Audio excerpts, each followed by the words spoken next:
আজকে আমি তোমাদের সঙ্গে খুব সিম্পল একটা get to with me share করবো, সঙ্গে শেয়ার করবো আমার জীবনের একটা ছোট্ট গল্প, যেটা অনেকেই তোমরা রিলেট করতে পারবে। জানো তো, আমার জীবনের 20-22 বছর সময় আমি একদম এথনিক জামাকাপড় পছন্দ করতাম না, শাড়ি তো অনেক দূরের কথা। তার রিজন কী ছিল জানো তো? এই যে আমাদের এই যে যারা আছো তোমরা রিলেট করতে পারবে, আমাদের বাবা মারা না এইজ গ্রুপের সঙ্গে এথনিক জামা কাপড়টা জাস্ট চাপিয়ে দিত আমাদের ওপরে।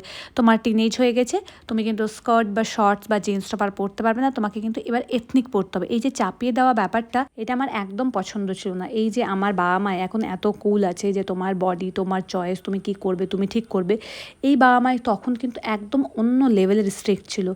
এখন আমার কাছে যেহেতু ফ্রিডম আছে, আমি যা খুশি করতে পারি, যা ইচ্ছে পড়তে পারি, তো আমার কিন্তু ঘুরে আবার সেই এথনিক শাড়ি এগুলোই পছন্দ হয়।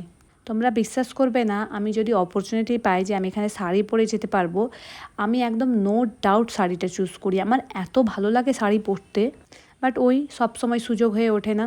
আজকে আমি যে শাড়িটা পরেছি সেই শাড়িটা হচ্ছে রিসেন্টলি একটা পেজ থেকে পারচেস করা, মুক্তাজ ক্রিয়েশন।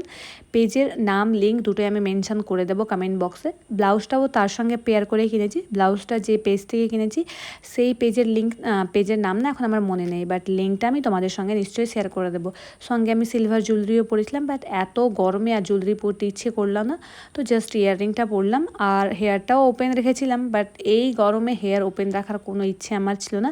তো আজকে আমি কমফর্টটাই চুজ করলাম। আমি ভাবলাম স্টাইলটা আজকে ছেড়েই দিই, তো জাস্ট বান করে নিয়েছি। আজকে আমাদের একটা জায়গায় ইনভিটেশন ছিল, তো ওখানে একটু খাওয়া দাওয়া করলাম, তারপরে একটা জায়গায় চলে গেলাম ফটোস তুলতে। এবার ওখানে গিয়ে না আমার এত গরম লাগছে, ওখানে গিয়ে আমার জাস্ট পোজ দিতে ইচ্ছে করছে না। তারপরে যখন বাড়ির দিকে চলে আসছিলাম, বেরিয়ে দেখলাম বাড়ির পাশে এত সুন্দর জায়গা আছে, অথচ আমি এই জায়গাটা কোনো দিন দেখিনি। তো ওখানে দাঁড়িয়ে বেশ কয়েকটা সুন্দর সুন্দর ফটো তুললাম। তোমাদের ভিডিওটা কেমন লাগলো জানিও আমাকে, আর আমার এই লুকটা তোমাদের কেমন লাগলো সেটা আমাকে কমেন্ট বক্সে জানিও।